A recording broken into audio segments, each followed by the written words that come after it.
मुझे वायुसेना प्रमुख का दावा स्वीकार करना बहुत कठिन लगता है। मेरा मतलब है, मैं उम्मीद नहीं करता कि कोई भारतीय वायुसेना प्रमुख ऐसी बातें कहेगा। अगर वास्तव में ऐसा हुआ होता कि जो F-16 विमान रखरखाव के लिए वहां थे, जैसा कि प्रमुख ने कहा, उन्हें और अधिक नुकसान पहुंचाया गया होता, तो निश्चित रूप से अमेरिकियों को इसके बारे में पता चल जाता। हवाई वर्चस्व हासिल करना वह केवल पाकिस्तान वायुसेना ने ही किया। भारतीय वायुसेना ने कम से कम मेरी जानकारी में कोई भी एयर टू एयर टकराव नहीं किया है। लेकिन अब की बार अगर युद्ध छेड़े, आप छेड़िए, क्योंकि आपको छेड़ना होगा अगर बिहार के चुनाव के नतीजे में, तो आप जबरन कुछ ना कुछ मुद्दा निकाल लाएंगे। लेकिन ये याद रखिए कि जैसे आप ही के एक सैन्य अधिकारी के शब्दों को मैं कोट कर रही हूँ, युद्ध के जितने भी जो इलेक्ट्रॉनिक वॉरफेयर होता है, एयर वॉरफेयर, उसमें उसकी सुप्रीमेसी दुनिया ने माना, लोहा मान लिया। और उसके बाद से पाकिस्तान जो है पूरी दुनिया का लाडला बना हुआ है, अमेरिका का लाडला, चाइना का लाडला, रशिया का लाडला। दशमी के मौके पर गुजरात की धरती पर पहुंचे थे। वहां कक्ष से उन्होंने जो है पाकिस्तान को चेतावनी दी। चेतावनी देने के साथ उन्होंने जिस तरीके की चीजें कही, वो अपने आप में हलचल पैदा करती हैं। उसके बाद फिर रही सही कसर पूरी कर दी हमारे भारतीय सेना के जो प्रमुख हैं, उपेंद्र द्विवेदी साहब, जनरल उपेंद्र द्विवेदी जी। इस बार हम आगे की कार्रवाई करेंगे और कुछ ऐसी कार्रवाई करेंगे कि हो सकता है पाकिस्तान को सोचना पड़े कि उसे इतिहास में, भूगोल में रहना है कि नहीं रहना। जी देखिए, जो हमारे प्रधानमंत्री विदेशों की धरती पे जाके एक बड़ा लुभावना सा वक्तव्य देते हैं कि बुद्ध का नहीं युद्ध का समय है, और युद्ध का नहीं बुद्ध का समय है, this is not an era of war.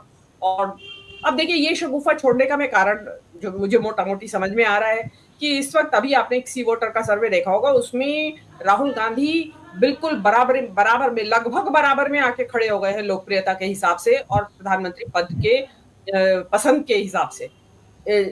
11% का केवल दोनों में अंतर रह गया है, जबकि पहले क्या होता था, कम से कम 40, 50, 60, मतलब राहुल गांधी तो कहीं थे ही नहीं गिनती में। अभी राहुल गांधी बराबर में 11% से मोदी जी के बराबर में आके खड़े हुए हैं। वोट चोरी की वजह से गले में सांस अटकी हुई है बिहार इलेक्शंस को लेके, और अदरवाइज बहुत सारे जो कारण है, जीएसटी घटा दी उसके बावजूद भी उस तरीके से वाहवाही नहीं मिल रही है, जिनको जैसा कि लगता था कि बस पब्लिक तो सड़कों के ऊपर निकल आएगी उल्लास में और मोदी जी के जयकारा शुरू हो जाएगा। ऐसा कुछ भी नहीं हुआ। उल्टे डिससेटिस्फेक्शन और चारों हर दिन घबराहट एक और कि जेनजी का कहीं आंदोलन ना शुरू हो जाए किसी भी जगह में। आपने देखा होगा कि जो लद्दाख में जो उन्होंने किया, जो उनको घबराहट हुई और उसके बदले में कैसा डिस्प्रोपोर्शनेट रिएक्शन दिया कि उस व्यक्ति को ही उठा लिया जिसका कि जेनजी से मतलब नहीं था, जो खाली अनशन कर रहा था कुछ अपनी मांगों के लिए, राज्य को 6 शेड्यूल या वहां के पर्यावरण की रक्षा के लिए, उसको उठा के आप ले गए। और उसके बाद से जो एक देश के अंदर एक माहौल बना हुआ है इनके पुलिस स्टेट के खिलाफ, जिस तरीके से इन्होंने सर्वेलेंस लगा रखी है लोगों के ऊपर, उसके खिलाफ बना हुआ है। तो अभी आपको जिसको कहते हैं ना कि मोदी जी का जो ग्राफ तेजी से नीचे फिसल रहा है, वो किसी भी तरह रोके नहीं रुक रहा है, मतलब उसके रास्ते में तरह तरह की बाधाएं खड़ी की जा रही हैं कि किसी तरह ही रुके ग्राफ। क्योंकि एक समय वो था जब ये कहा जाता था कि मोदी नहीं तो कौन, आज कहा जा रहा है मोदी नहीं तो राहुल। तो ये तो एक बहुत बड़ा, मतलब मोदी जी के लिए तो जो कहते हैं ना, शर्म से डूब मरने की बात है कि जिसको आपने पता नहीं कितनी तरह के नाम दिए और आज वो व्यक्ति उनके बराबर में आके खड़ा हो जाए, और एक झटका और लगेगा बिहार का और मोदी के बराबर में खड़े हो जाएंगे, हो सकता है सरपास कर जाए लोकप्रियता में राहुल गांधी। तो उससे पहले ऐसा क्या किया जाए कि जो हारी हुई बाजी है उसको जीत सके, उसके लिए ये युद्ध का शगुफा छोड़ के लेके आए हैं। युद्ध का जो मैंने अभी कहा कि बुद्ध और युद्ध का जो शगुफा विदेशों के लिए, अपने लिए नहीं है। इसमें एक चीज मैं और कह देना चाहती हूँ, जबकि इससे रिलेटेड नहीं है। जब ये हमारा पाकिस्तान के साथ युद्ध चल रहा था तो हमारे इधर के भी बहुत सारे प्रोग्रेसिव लिबरल पत्रकार, जो गजा में जो भी होता रहता है या हुआ, उसके तो काफी विरोध भी होते हैं और बड़ा लानत मलानत करते हैं, और करनी भी चाहिए जहां कहीं भी नरसंहार हो युद्ध के आड़ में। लेकिन पाकिस्तान वाला जब युद्ध चल रहा था तो बड़े गले उनके सूज गए, हमारे इधर के पत्रकारों के भी, कि यस नेस्तनाबूद कर दो, धराशायी कर दो, तहस नहस कर दो पाकिस्तान को। तो वो उस टाइम भूल गए, वो डर के मारे कि मोदी जी कहीं हमें एंटी सोशल ना घोषित कर दे, तो इसलिए उन्होंने भी तान में तान मिला दी। लेकिन अब की बार अगर युद्ध छेड़े, आप छेड़िए, क्योंकि आपको छेड़ना होगा अगर बिहार के चुनाव के नतीजे में, तो आप जबरन कुछ ना कुछ मुद्दा निकाल लाएंगे। लेकिन ये याद रखिए कि जैसे आप ही के एक सैन्य अधिकारी के शब्दों को मैं कोट कर रही हूँ कि हम दो देशों से युद्ध लड़ रहे थे, चीन से भी और पाकिस्तान से भी। क्यों?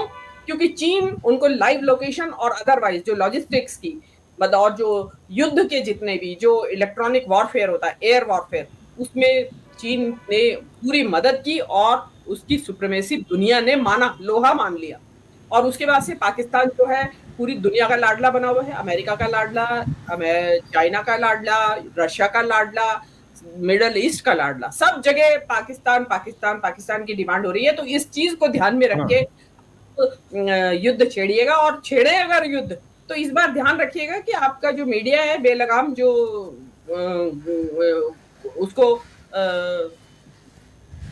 वक्तों से दौरे पड़ने लगते हैं अचानक से कि हमने पाकिस्तान जीत लिया, इस्लामाबाद जीत लिया, इसलिए उसको थोड़े जब छोड़े शुरू करें तो मीडिया को अपने बंद करवा दें, रियल टाइम इंफॉर्मेशन दें, रियल टाइम ब्रीफिंग करें। मुझे वायुसेना प्रमुख का दावा स्वीकार करना बहुत कठिन लगता है, क्योंकि कल ही मैंने एक रूसी विशेषज्ञ से बात की थी जो S-400 के बारे में सब कुछ जानते हैं, और उन्होंने मुझे यह पुष्टि की कि हाँ, S-400 में 36 लक्ष्यों को साधने की क्षमता है, लेकिन यह निश्चित रूप से कहना कि किसी लक्ष्य का नाश कर दिया गया है संभव नहीं है।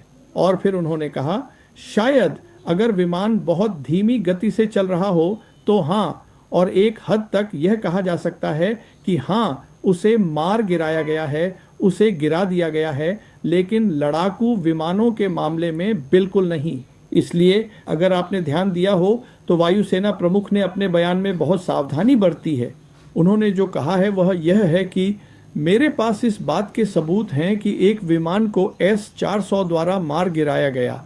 उन्होंने कहा कि हमारी लंबी दूरी की मिसाइल ने यह 300 किलोमीटर की दूरी पर किया गया था, और वह विमान AEW&C विमान था जो एक धीमी गति से उड़ने वाला विमान है।